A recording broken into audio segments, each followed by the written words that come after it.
আসসালামু আলাইকুম। আমি নাহিয়ান দিশা।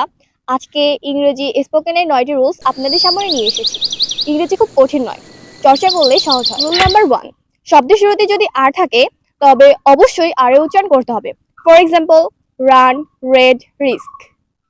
রুল নাম্বার 2, শব্দের মধ্যে যদি দুইটি আর থাকে তবে দুইটি নয়, একটি আর এর উচ্চারণ করতে হবে। For example, sorry, marry, parrot, carrot, etcetera. Rule number 3, আর এর পরে যদি এইচ থাকে তাহলে এইচ নয়, আর এর উচ্চারণ করতে হবে। For example, rhyme, rhythm, rhino, etcetera. Rule number 4, W এর পরে যদি আর থাকে তবে ডব্লিউ এর উচ্চারণ হবে না, আর এর উচ্চারণ করতে হবে। ফর এক্সাম্পল, রাইটা, right, wrong, etcetera. Rule number 5, আর এর পরে যদি ভাওয়াল থাকে এ, ই, আই, ও, ইউ, তাহলে আর এর উচ্চারণ করতে হবে। For example, Friday, fry, February, et cetera.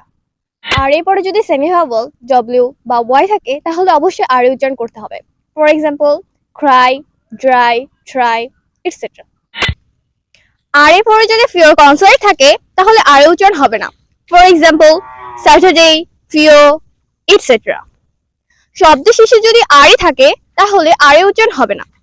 For example, মো, খিয়া, ফেয়া, ইটসেট্রা।